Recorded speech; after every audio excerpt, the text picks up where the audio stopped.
Welcome to Urdu zone 24 جہاں رہیں خوش اور آباد رہیں۔ شروع کرتے ہیں اپنی میگا ایپیسوڈ۔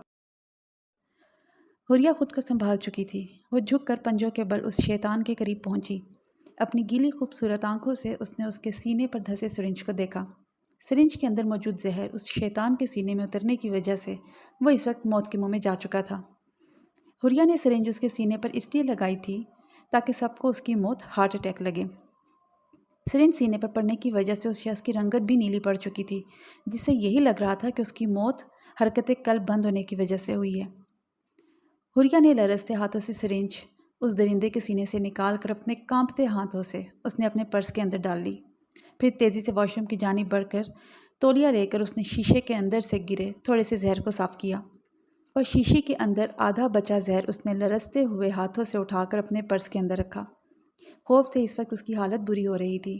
وہ لرزتے ٹانگوں کو بیڈ کی جانب بڑھا کر ڈھب سے بیڈ پر گر کر اپنے سینے پر ہاتھ رکھے وہ اوپر نیچے ہوتی دھڑکنوں کو اپنی ہتھیلی پر محسوس کرنے لگی۔ زنیر یوسف خان، تم نے اب میرے جسم کے ساتھ کھیلا نا، تو میں تمہارا بھی انجام اس درندے کی طرح کروں گی۔ میں اور میرا جسم اتنا ارزاں نہیں ہے جسے تم جب چاہے نوچ کاٹ کر مجھے بچی کچی ہڈیاں سمجھ کر دوسرے کتوں کے آگے پھینک دو۔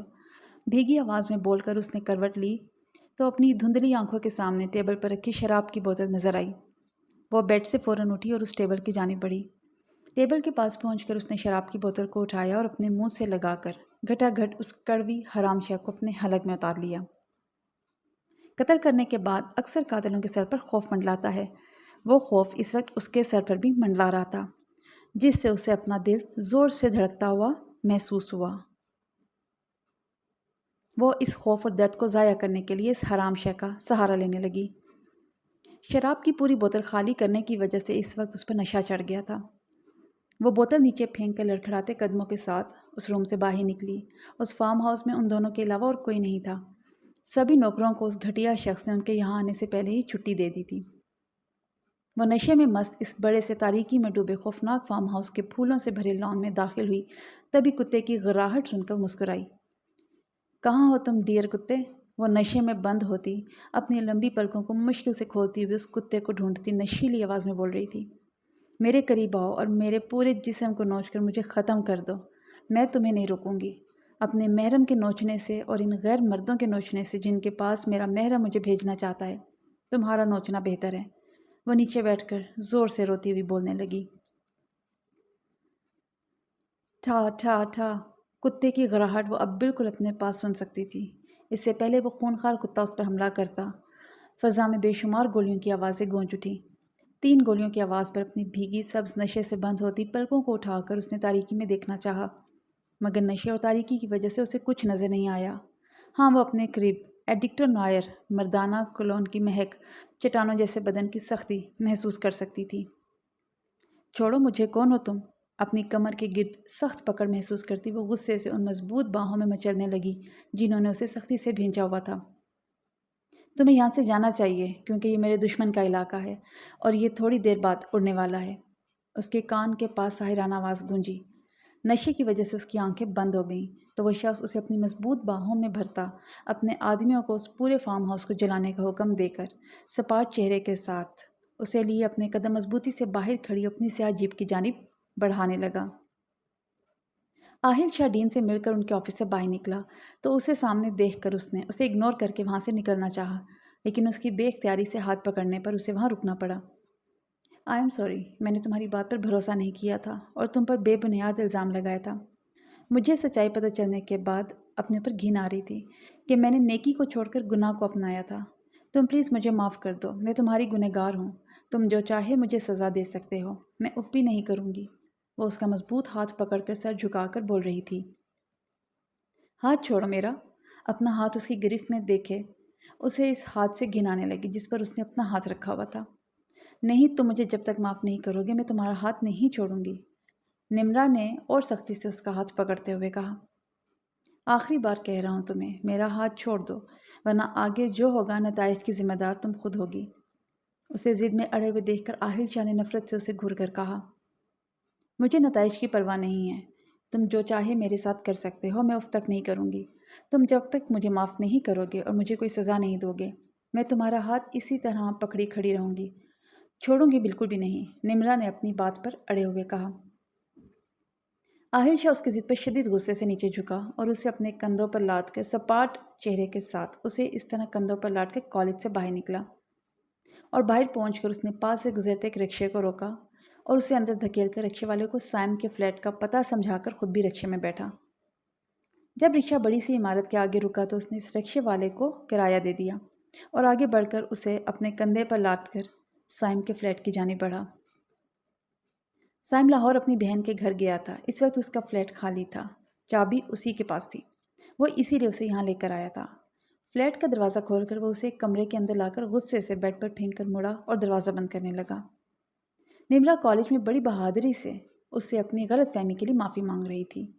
اس کی اس فلیٹ پر لانے سے وہ اب خوف سے تھر تھر کانپ رہی تھی۔ تم مجھے یہاں کیوں لے کر آئے ہو؟ اس کے پلٹنے پر خوف سے اس نے اس سے پوچھا۔ آہل شاہ اسے جواب دیے بغیر اس کی طرف غور سے دیکھتے ہوئے اپنی شرٹ کے بٹن کھولنے لگا۔ یہ تم شرٹ کے بٹن کیوں کھول رہے ہو؟ نمرا اسے شرٹ کے بٹن کھولتا ہوا دیکھ کر ہراساں ہو کر بیڈ پر رکھے تکیوں سے جا ٹکرائی۔ تمہیں برباد کرنے کے لیے، آہل شاہ نے سرد مہری سے کہا۔ تم ایسے نہیں ہو، میں جانتی ہوں، یہ تم مجھے ڈرانے کے لیے کر رہے ہو، ہے نا؟ تم مجھے ڈرانے کے لیے یہاں لے کر آئے ہو۔ نمرا نے بھیگی آنکھوں سے اسے دیکھتے ہوئے پوچھا۔ وہ آہل شاہ مر چکا ہے، یہ جو تمہارے سامنے کھڑا ہے یہ تمہارا بنایا ہوا بد کردار آہل شاہ ہے۔ میں تمہیں یہاں ڈرانے نہیں، وہ سب کرنے لایا ہوں جس کی وجہ سے تم نے مجھے برباد کرنا چاہا تھا۔ اب تم اپنی عزت کی فکر کرو، میری نہیں۔ آہل شرٹ پھینک کر اس کے اوپر آیا اور اس کے دونوں ہاتھوں کو جکڑ کر تکیوں پر لگا کر اس کے چہرے کے اوپر جھکنے لگا۔ حیا کچن میں رات کا کھانا بنا رہی تھی۔ آہد سے ملے اسے 2 دن ہو چکے تھے اور اسی کے کہنے پر اس نے آفس سے لیو لی ہوئی تھی۔ ویسے بھی وہ اس شخص سے دور رہنا چاہتی تھی۔ وہ کھانا بنا کر جب اپنے چھوٹے سے روم میں داخل ہوئی تو اپنے فون پر اس بدتمیز شخص کی کال دیکھ کر وہ غصے سے اس کی کال کو اگنور کرنے لگی۔ دوسری طرف آہد جو اسے سخت مس کر رہا تھا، مگر اپنی اس کیفیت کو وہ جسم کی ضرورت قرار دے کر خود کو کب سے دلاسا دے رہا تھا۔ 2 دن سے اسے نہ دیکھ کر وہ اسے یاد کر رہا تھا۔ اس وقت وہ اسے اپنے پاس چاہتا تھا۔ اس کے لیے وہ اسے کب سے کال ملا رہا تھا، لیکن اس کا کال اٹینڈ نہ کرنا اس کے غصے کو بڑھا رہا تھا۔ جب 10ویں بار اس نے کال ریسیو نہیں کی تو اس نے شدید غصے سے اسے ایک میسج لکھ کر سینڈ کیا۔ سویٹی، اگر تم نے شرافت سے میری کال نہیں اٹھائی نا تو میں وہاں آ کر تمہارے بیڈ کو توڑ دوں گا۔ حیا اس کے اس واہیات میسج کو پڑھ کر سرخ ہو گئی۔ آپ کو جو کرنا ہے کریے، میں کال نہیں اٹھاؤں گی۔ حیا نے سرخ گالوں سے اسے یہ میسج بھیجا جس سے پڑھ کر آہد کو سخت غصہ آیا۔ او میڈم میں بہت ایگو ہے، مگر میں اس ایگو کو نکالنا اچھے سے جانتا ہوں۔ وہ میسج ٹائپ کرتے ہوئے اسے بھیج کر شدید غصے سے بڑبڑایا۔ لگتا ہے میڈم تم آج اپنی خوبصورت آہوں اور سسکیوں کو اپنے پیارے بھائی کو سنانا چاہتی ہو جو میری کال کو اگنور کر رہی ہو۔ حیا اس میسج پر کانپ کر رہ گئی۔ واہیات باس، حیا نے غصے سے یہ میسج اسے بھیجا جس سے پڑھ کر آہد کے لب خوبصورتی سے مسکرا اٹھے۔ اسی طرح مسکراتے ہوئے اس نے اسے ایک اور میسج ٹائپ کر کے بھیجا۔ اگر سویٹی تم میری واہیاتی اپنے گھر والوں کو نہیں سنانا چاہتی ہو تو ٹھیک 1 بجے تم اپنے گھر سے نکل کر میری کار میں آ کر مجھ سے ملو۔ میں تمہارا کار میں ویٹ کروں گا، اور اگر تم نہیں آئی تو میں تمہارے گھر میں گھس کر تمہارا بیڈ توڑنے آ جاؤں گا، اور تم مجھے اچھے سے جانتی ہو کہ میں کتنا بڑا دھوکے باز ہوں۔ اگر تمہارے کمرے سے نکلتی تمہاری سسکیوں کی آوازیں سن کر تمہاری ماں اور تمہارا بھائی تمہارے کمرے میں آ گئے نا تو میں کہہ دوں گا کہ میں یہاں تمہاری بیٹی اور بہن کے کہنے پر اس کی جوانی کی آگ کو بجھانے کے لیے آیا تھا۔ ڈارلنگ، اگر میں نے انہیں ایسا بتا دیا نا تو تمہارا بھائی غیرت کے نام پر ہم دونوں کا قتل کر دے گا، اور پھر وہ خود جیل چلا جائے گا اور اس کا ڈاکٹر بننے کا سپنا تمہاری وجہ سے چکنا چور ہو جائے گا۔ سویٹی، کیا تمہارے بھائی سے زیادہ تمہیں تمہاری انا پیاری ہے جو تم مجھے منع کر رہی ہو؟ اس کے اس میسج پر اس کی خوبصورت آنکھوں سے آنسو اس کی پلکوں کی دہلیز پھیلا کر رخسار پر بہنے لگے۔ سر، رات کے وقت میں کیسے؟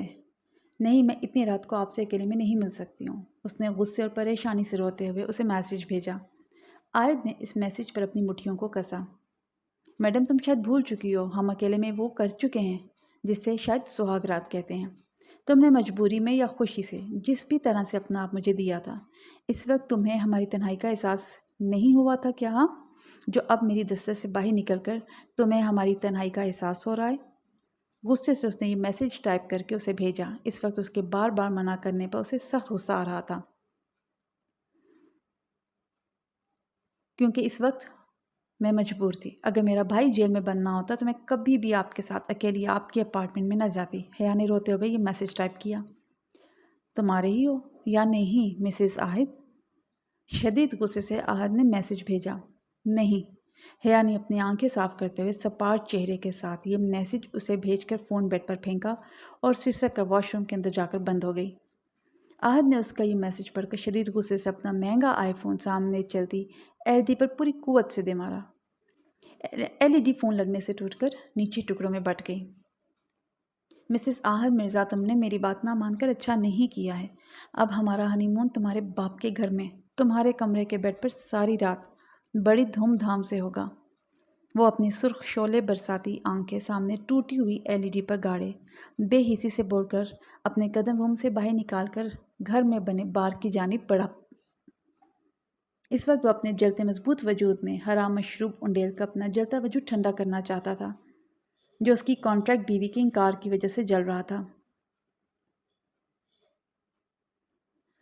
حیا آہل کا انتظار کر رہی تھی۔ تبھی میسج کی ٹون پر وہ اپنے موبائل اسکرین کی جانب دیکھنے لگی جہاں اس شخص کا میسج اسے شو ہو رہا تھا۔ سویٹی دروازہ کھولو ورنہ میں توڑ کر اندر آ جاؤں گا۔ یہ میسج پڑھ کر موبائل اس کے ہاتھ سے گرتے گرتے بچا۔ سر آپ دروازے پر کھڑے ہیں کیا؟ حیا نے ڈر کر اپنی ماں کے کمرے کے بند دروازے کو دیکھ کر اسے میسج بھیجا۔ ہاں، اگر تم نے دروازہ نہیں کھولا مسز تو میں اسے توڑ کر اندر آ کر تمہیں تمہاری ماں اور بھائی کے سامنے کس کروں گا۔ آیت کے اس میسج پر وہ خوف سے اٹھی اور بھاگتی ہوئی دروازے کے پاس پہنچی اور ڈرتے ہوئے دروازہ کھول کر باہر دیکھنے لگی تو سامنے اسے بکھرے بال اور نائٹ سوٹ میں دیکھ کر اس کا دل کیا کہ اپنا سر زور سے دروازے پر مار دے۔ اس وقت رات کے 12 بج رہے تھے۔ اس وقت گھر میں وہ اور اس کی ماں اکیلی تھی۔ اس وقت اس شخص کو یہاں اپنے گھر کے دروازے پر کھڑا دیکھ کر وہ اسے سخت خوفزدہ محسوس ہونے لگی۔ ان کا رشتہ پاکیزہ تھا، مگر یہ ان دونوں کے علاوہ کسی کو پتہ نہیں تھا۔ اگر اس وقت ایک مرد کو ان کے دروازے کے سامنے اس کے ساتھ کسی نے دیکھ لیا نا تو ہنگامہ ہو جائے گا۔ اسی ڈر کی وجہ سے وہ اسے کھینچ کر اپنے روم میں لے آئی۔ وہ خوف سے اپنے کمرے کا دروازہ بند کر رہی تھی کہ پیچھے اپنی گردن پر گرم سانسیں محسوس کر کے وہ لرز اٹھی۔ احد مرزا اس کے پیچھے کھڑا اس کے بالوں کو ہٹا کر اپنا چہرہ اس کی گورے بے داغ گردن کے پیچھے کی اپنی گرم سانسوں کے تھپیڑوں سے اسے کپ کپا رہا تھا۔ کیوں سویٹی، تم نے مجھے ملنے سے منع کیا تھا؟ یکدم سے اس نے اس کی گردن پر اپنے دانت کاٹ کر اس کی سفید گردن کے پچھلے حصے کو کھینچ کر سرخ کرتے ہوئے اپنی نشیلی آواز میں کہا۔ سر کیا آپ شراب پی کر آئے ہیں؟ اس کے نزدیک ہونے کی وجہ سے حیا شراب کی مہک محسوس کر کے سخت ناگواری سے بولی۔ جب بیوی اپنا پیار دینے سے منع کرتی ہے نا تب مجھ جیسا شوہر اسی کا سہارا لیتا ہے ڈارلنگ، اسے پیچھے سے اپنی مضبوط باہوں میں بھر کر خمار بھری آواز میں کہہ کر اس نے اسے بیڈ پر زور سے دھکا دیا۔ نہیں سر پلیز نہیں، یہ سب آپ میرے گھر میں مت کریں۔ مجھے پتہ ہے میں آپ کی کانٹریکٹ وائف ہوں۔ آپ کی بات نہ ماننے کی صورت میں مجھے جرمانہ بھرنا ہوگا۔ آپ کو روکنے کے لیے مجھے اگر اس وقت جرمانہ بھی بھرنا پڑا تو میں بھروں گی، لیکن آپ کو اپنے گھر میں یہ کرنے نہیں دوں گی۔ حیا منہ کے بل بیڈ پر گرنے کے بعد اٹھنے کی کوشش کر رہی تھی، تبھی اپنے نازک وجود کے اوپر وزن محسوس کر کے وہ بری طرح سے سسک اٹھی۔ تو یہ جرمانہ میرے ساتھ اپنے بستر پر آج ساری رات میری باہوں میں بکھر کر بھر دو نا بیوی۔ آہد نے اسے سختی سے بالوں سے پکڑ کر اس کا سر اوپر اٹھا کر اس کی گردن پر اپنے دانت گاڑتے ہوئے بوجھل آواز میں کہا۔ نہیں سر، آپ سمجھتے کیوں نہیں ہیں؟ میں اس وقت اپنے باپ کے گھر میں ہوں، آپ کے گھر میں نہیں۔ حیا نے بھیگی آنکھوں کو بند کرتے ہوئے تکلیف سے کہا۔ اپنے شوہر کو یہاں اپنے باپ کے گھر میں آنے پر بھی تم نے مجبور کیا ہے۔ بیوی خاموشی سے برداشت کرو اپنے اس پاگل شوہر کو، ورنہ تمہارا یہ پاگل شوہر صبح اپنی نشانی یہاں چھوڑ کر جائے گا، پھر دیتی رہنا تم اپنی اس نشانی کی صفائیاں اپنی ماں اور بھائی کو۔ آہد مرزا بول کر اس کے خوف سے بری طرح سے تڑپتے نازک لبوں پر جھکا اور ان کی سرخی بڑھانے لگا۔ حیا اس کی شدت بھری جسارتوں پر اس کی مضبوط باہوں میں دب کر بری طرح سے خاموش آنسو بہانے لگی۔ پربشا کی آنکھیں اپنی دونوں کلائیوں پر جلن محسوس کر کے کھل گئیں۔ کچھ لمحے وہ سمجھ نہیں سکی کہ وہ کہاں ہے، لیکن کل رات کا واقعہ یاد آتے ہی اس نے اٹھنے کے لیے اپنا نازک وجود اٹھانا چاہا تو اس طرح کرنے پر اسے اپنی کلائیوں پر سخت تکلیف کا احساس ہوا۔ اتنی کوشش مت کرو کیونکہ تمہاری یہ بچگانہ کوششیں بیکار ہے۔ تم اس وقت میری قید میں ہو۔ اس کی سماعتوں میں ایک بھاری سرد گمبھیر آواز ٹکرائی۔ کون ہے آپ؟ پلوشا نے سر اٹھا کر اس جانب دیکھا جہاں سے اسے یہ آواز آئی تھی۔ اسے سامنے صوفے پر بلیک قمیض شلوار میں ملبوس ایک شخص بیٹھا نظر آیا تھا۔ کمرے میں ہلکی روشنی اور سگار کے دھوئیں کی وجہ سے اس شخص کا چہرہ اسے صاف نظر نہیں آ رہا تھا۔ یہ سوال تو مجھے تم سے پوچھنا چاہیے۔ سگار ایش ٹرے پر مسل کر صوفے سے اٹھتے ہوئے وہ اپنی ازلی کٹھور لہجے میں بول کر بیٹھ کے قریب آیا اور اس کے اوپر جھک کر سختی سے اس کے جبڑے پر گرفت مضبوط کرتا اپنی سرخ بے حسی کی رنگت لیے سرخ آنکھوں سے اسے دیکھنے لگا۔ بتاؤ کس نے تمہیں بھیجا ہے؟ کس کے کہنے پر تم میرے پاس میری جاسوسی کرنے آئی ہو؟ جبڑے پر گرفت اور مضبوط کرتا اپنے اندیش ناک سرخ نظروں سے اسے گھورتا ہوا دہشت ناک لہجے میں بولا۔ ہاں مجھے کسی نے نہیں بھیجا ہے، چھوڑیں مجھے۔ پلوشا خان اب اس کے چہرے کو اپنے قریب آنے پر دیکھ سکتی تھی۔ اس کی سرخ بے حس آنکھوں کو دیکھ کر وہ خوف سے کانپتی ہوئی بول کر بھیگی آنکھوں سے اپنی نازک بندھنے کی وجہ سے سرخ کلائیوں کی جانب دیکھ کر خود کو ان ہتھکڑیوں کی قید سے آزاد کرنے لگی جن سے اسے اس شخص نے باندھا ہوا تھا۔ سچ سچ بتاؤ سویٹ ہارٹ کہ تم کل رات کس نیت سے مجھ سے ٹکرائی تھی، ورنہ اس روم میں اپنے کتے چھوڑ دوں گا، پھر وہ جو تمہارا ہار کریں گے بیبی وہ تمہارے لیے بہت تکلیف دہ ہوگا۔ اگر تمہیں اپنی ہڈیاں صحیح سلامت چاہیے تو میری گنتی ختم ہونے سے پہلے سچ بتا دو۔ جبڑوں کو سختی سے پکڑ کر اپنی آگ سے بھڑکتی سنہری آنکھوں سے اسے دیکھتے ہوئے اسے دھمکی دیتے ہوئے بولا۔ نہیں میں نہیں بتاؤں گی، چھوڑیں مجھے، درد ہو رہا ہے۔ پلوشا خان اس کے پہاڑ جیسے وجود کی جانب جو اس کے نازک وجود کے اوپر قبضہ کیے ہوئے تھا اشارہ کرتی ہوئی بولی۔ Crazy girl don't crying. اس کی بات پر نشوان مرزا کے لبوں پر استہزیا مسکراہٹ سجی۔ وہ اس کا جبڑا چھوڑ کر پیچھے ہٹا اور ازلی شک کی وجہ سے سرخ ہوتی آنکھوں سے اس حسین پری جیسی نازک لڑکی کو دیکھنے لگا جو اب آنسو بہا رہی تھی۔ اس کے آنسو دیکھ کر پتہ نہیں اسے کیا ہوا کہ وہ اس پر جھکا اور اپنے مضبوط ہاتھ سے صاف کرتے ہوئے گھمبیر آواز میں بولا۔ یہ آنسو میری بدقسمتی، میری دربدری اور اس وقت ایک نامحرم کی قید کی وجہ سے بہہ رہے ہیں۔ پلیز آپ پیچھے ہٹیں۔ پلوشا خان اس کے بے ساختہ اپنے اوپر جھک کر آنسو صاف کرنے پر سسک کر بولی۔ یہ تم بار بار مجھے پیچھے ہٹنے کا کیوں کہہ رہی ہو؟ کیا تم مجھے ایک درندہ سمجھ رہی ہو؟ ایک حوث کا بیمار، ایک شکاری؟ نشوان مرزا اس کے بار بار دور ہٹنے کی بات پر غصے سے اسے کندھوں سے پکڑ کر غرایا۔ میں اس وقت آپ کے رحم و کرم پر ہوں اور آپ ایک مرد ہیں اور اس وقت میں بیڈ پر بندی ہوں تو مجھے آپ کے بارے میں یہی لگے گا کہ آپ ایک پلوشا خان نے آنسو بہاتے ہوئے کہا۔ پہلی ملاقات میں اس حسین پریوں جیسی لڑکی نے اسے ایک درندہ، ایک بیمار قرار دیا۔ یہ چیز اسے تھپڑ کی طرح لگی۔ شدید غصے سے بھڑکتے اپنے جسم کو اس کے مزید قریب لا کر سخت جنونیت سے اپنے ایک انگوٹھے سے اس کے نازک و ملائم گلابی خوبصورت لبوں کو اس نے غصے سے کھینچا تو شدید تکلیف کے باعث پلوشا خان کی سانسیں اس کے لبوں تک آ گئیں۔ وہ درد سے سسکنے لگی۔ اسٹاپ کریزی گرل، اس سے آگے ایک لفظ بھی نہیں۔ اگر تم نے ایک اور لفظ اپنے ان خوبصورت لبوں سے باہر نکالا تو میں ان کا حشر بگاڑ دوں گا۔ نشوان مرزا نے انگوٹھے سے اس کے نچلے اپنے ستم کی وجہ سے سرخ ہوتے درد سے کانپتے لب کو دباتے ہوئے اپنے دہشت ناک لہجے میں بولا۔ تم جب تک سچ نہیں بتاؤ گی اسی طرح اس بیڈ پر بھوکی پیاسی پڑی رہو گی۔ نشوان مرزا اسے چھوڑ کر اٹھا اور کٹھور پن سے بولا۔ تم سارے مرد ایک جیسے ہو، صفاق، درندے اور ہوس کے پجاری۔ کھولو مجھے درندے انسان۔ پلوشا خان نے اب تمیز کی زبان چھوڑ کر اس بیسٹ کے پیچھے ہٹتے شدید غصے سے کہا۔ کیا کہا تم نے؟ میں صفاق ہوں، درندہ ہوں اور ہوس کا پجاری؟ نشوان مرزا اس کی بات پہ غصے سے بھڑکتا آگے بڑھا اور اسے جنون پاگل پن سے دیکھتے ہوئے غرایا۔ ہاں تم ایک درندے، صفاق اور ہوس پرست انسان ہو۔ اگر میں نے تمہیں غصہ دلایا نا تو تم اپنی درندگی مجھ پر اتارو گے، کیونکہ تم مردوں کو ہم کمزور عورتوں کے اوپر اپنی دھونس جمانے کے لیے صرف یہی آتا ہے۔ پلوشا خان نے شعلے برساتی نگاہوں سے اسے گھور کر غراتے ہوئے کہا۔ تمہاری نظروں میں میں درندہ صفت انسان ہوں تو سلی گرل تم مجھے غصہ کیوں دلا رہی ہو؟ سب کچھ جان کر بھی تم ایک مرد کو حیوانیت پہ مجبور کر رہی ہو۔ اگر میں نے سچ میں غصے میں آ کر تمہارے ساتھ کچھ کر دیا تو نقصان صرف تمہارا ہوگا، میرا نہیں۔ بقول تمہارے میں ایک درندہ ہوں اور درندہ ہر احساس سے عاری ہوتا ہے کیونکہ درندوں کے سینے میں دل نہیں ہوتا۔ نشوان مرزا نے اس کی گردن کو پکڑ کر زور سے دباتے ہوئے کہا۔ پلوشا خان کو اپنی گردن پر اس کے مضبوط ہاتھ اس وقت کسی پندھے سے کم نہیں لگ رہے تھے۔ وہ سانسوں کو گھوٹتے محسوس کرنے لگی۔ اس بے رحمی پر اس کی نیلگوں آنکھیں بڑی ہو گئی تھیں۔ نو نو نو سویٹ ہارٹ، میں تمہیں آسان موت نہیں دوں گا کیونکہ تم نے میرے کردار پر انگلی اٹھائی ہے، اور میرے کردار پر جو انگلی اٹھاتا ہے میں اسے تڑپا تڑپا کر مارتا ہوں۔ تم لکی ہو کیونکہ میں تمہیں چاقو سے نہیں مارا، بلکہ اس روم میں تم میرے شکاری کتوں کا نشانہ بنو گی۔ اس کے سرخ گال تھپ تھپاتے ہوئے اسے کٹھور لہجے میں کہا۔ پلوشہ خان شکاری کتوں کا سن کر خوف سے زور سے روتی ہوئی اپنے ہاتھ ہتھ کڑیوں سے نکالنے کی تگدو کرنے لگی۔ بیکار کوشش کر رہی ہو سویٹ ہارٹ، یہ لوہے کی ہیں، کپڑوں کی نہیں جنہیں تم کھینچ کے نکالنے کی کوشش کر رہی ہو۔ نشوان مرزا نے اسے پاگلوں کی طرح ہتھ کڑیوں کو کھولنے کی کوشش پر استہزیا مسکراتے ہوئے سر لہجے میں بول کر اس کا ایک ہاتھ کھول کر چابی اس کے گورے پیروں کے بے حد قریب پھینک کر اسے اکیلا چھوڑ کر باہر نکلا، اور باہر کھڑے اپنے ملازموں کو اس روم کے اندر اپنے شکاری کتوں کو لانے کا کہہ کر خود سامنے صوفے پر شان سے جا کر بیٹھ گیا۔ تھوڑی دیر بعد چار ملازم چار خونخوار کتوں کو لے کر اس روم کے اندر داخل ہوئے جہاں اس بیسٹ نے پلوشہ خان کو بیڈ پر باندھا ہوا تھا۔ پلوشہ خان روتے ہوئے اپنے پیر سے اس چابی کو اپنی طرف کرنے کی کوشش کر رہی تھی۔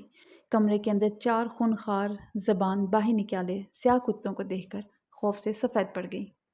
سعدان عالم خان کو گھوڑوں کے استبل پر جب ایک ملازم نے دیکھا تھا تو اسے وہاں بے ہوش دیکھ کر اس ملازم نے اس پر پانی چھڑک کر اسے ہوش میں لایا تھا۔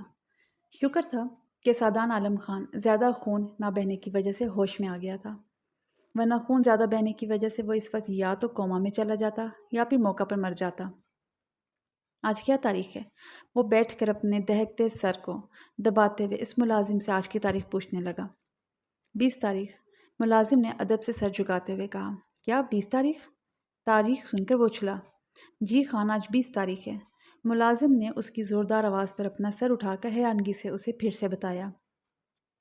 مطلب میں 2 دن سے یہاں بے ہوش پڑا ہوا تھا اور میرے بارے میں کسی نے پتہ تک نہیں کیا کہ میں کہاں ہوں، زندہ ہوں یا مر گیا ہوں۔ میرا باپ پتھر دل ہے مگر میری بہن بے حس نکلے گی، یہ مجھے امید نہیں تھی، وہ غصے سے خود سے کہتا اٹھا۔ پلوشہ خان وہ کہاں ہے؟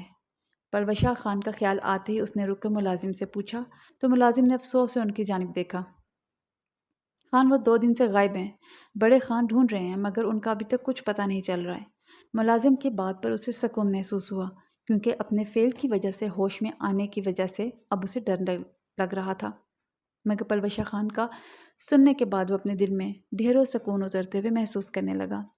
لیکن اس کے دل میں اس وقت یہ بھی چل رہا تھا کہ اس رات پلوشہ خان بھاگ کر کہاں گئی ہوگی۔ نمرا کے درد میں ڈوبی سسکی سن کر آہل شاہ کے عنابی لب استہزیا مسکرانے لگے۔ اس کے لب نمرا کے رونے سے بھیگے لبوں کے بالکل پاس تھے۔ اگر نمرا تھوڑی سی بھی ہلتی تو ان دونوں کے لب ضرور ایک جسارت کر بیٹھتے۔ نمرا عالم خان، تمہیں کیا لگا میں تمہیں یہاں تمہارے جسم کو نوچنے کے لیے لایا ہوں؟ تو میڈم یہ تمہیں غلط لگا، کیونکہ میں یہاں تمہارے جسم کے ساتھ کھیلنے نہیں بلکہ تمہیں یہ بتانے کے لیے لایا ہوں کہ اگر تم میری انچاہی بیوی بھی ہوتی نا تب بھی میں تمہیں ہاتھ نہیں لگاتا، کیونکہ میں امیر، بدتمیز، گھمنڈی اور خود غرض عورت کے جسم کے ساتھ کھیلنا تو دور اس پر تھوکنا بھی پسند نہ کروں۔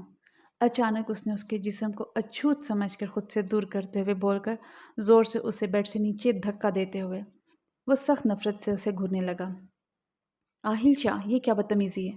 میں نے تمہارے ساتھ جو کیا تھا وہ ایک مس انڈرسٹینڈنگ کی وجہ سے کیا تھا، اور سب کچھ کلیئر ہونے کے بعد میں اب تم سے معافی مانگ تو رہی ہوں، پھر تم اس طرح شر نکال کر مجھے ڈرانے کے بعد تم مجھ سے اس طرح روڈلی رویہ کیوں اختیار کر رہے ہو؟ وائی؟ میں جان سکتی ہوں؟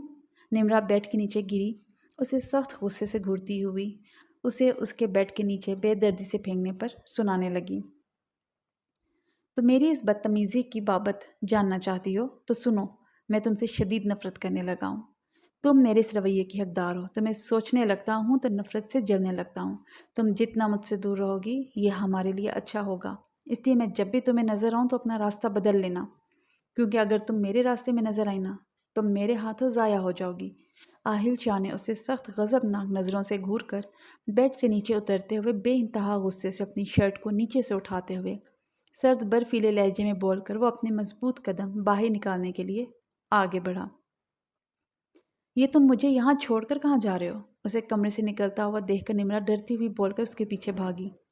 میں اپنے گھر جا رہا ہوں اور تم آج پوری رات سائم کے فلیٹ میں رہو گی۔ آہل شاہ نے اس کے سر پر بم پھینکا۔ کیا میں پوری رات اس خالی فلیٹ میں رہوں گی؟